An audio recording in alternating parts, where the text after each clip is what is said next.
Alors, dans cette vidéo, on va découvrir les fichiers sprites, qui sont des images qui contiennent plein de logos. Ou tout ce qu'on veut de manière générale, qui peuvent contenir plusieurs images. Donc là, j'en ai créé une avec Photoshop, c'est-à-dire que j'ai créé un rectangle de 300 par 100, donc 300 pixels sur 100 pixels de haut, avec trois logos Python, HTML et Discord ici. Voilà. Donc, cette image, on va aller la chercher depuis le serveur, et ensuite, on pourra naviguer dedans pour afficher l'icône qu'on veut. Et donc, on gagne en performance. On vient ici dans notre code qui se situe là, tac, et on affiche notre serveur, très bien.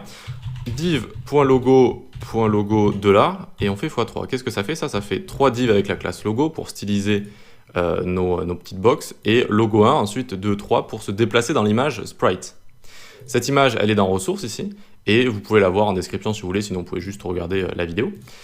Ici, on va faire .logo, donc d'abord on les stylise, d'abord on leur met width 100 pixels, 800 pixels, voilà, on en fait des carrés. Tac. Ensuite, on va mettre un margin 5 pixels pour les séparer légèrement. Et on va leur mettre un background URL, notre fichier sprite, hein, qui est tout simplement une image avec des images à l'intérieur, qui sont découpées, si vous voulez. Ok.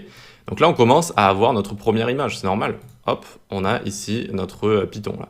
Alors c'est normal si c'est pas de très bonne qualité ici, sachant qu'on a envie d'utiliser les icônes en général en plus petit que ça. D'accord. Et puis là, sur le site, ça rend très bien comme ça.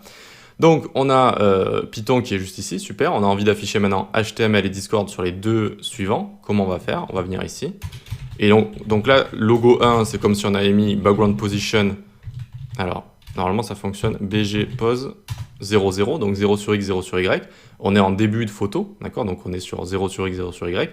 Maintenant, on a envie de se déplacer à la seconde photo. Comment on va faire? Background position, on va mettre moins 100 pixels. On va tirer l'image de 100 pixels. De gauche à droite, et donc pour le logo 2 ici, ou plutôt de droite à gauche, on va faire glisser, hop, de moins 100 pixels, on fait glisser l'image de moins 100 pixels, donc vous l'aurez deviné, on arrive sur notre index HTML ici, notre logo HTML. C'est-à-dire qu'on a envie de faire glisser l'image, mais vers la gauche, d'accord? Pour la faire glisser vers la gauche, c'est l'axe des X, et quand c'est négatif, ça va vers la gauche, donc on fait glisser, et on fait apparaître ce second logo ici, juste ici. Comment on fait pour faire apparaître le troisième? Eh bien, hop, vous l'aurez deviné, on va mettre moins 200 ici.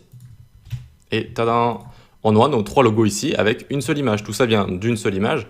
Et donc là, bon, j'ai créé un sprite avec 3 logos histoire de faire ça rapidement.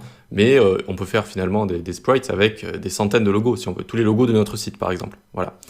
Et ça nous permet donc de gagner en performance et d'utiliser une seule image pour tous les logos. Allez, on passe à la suite.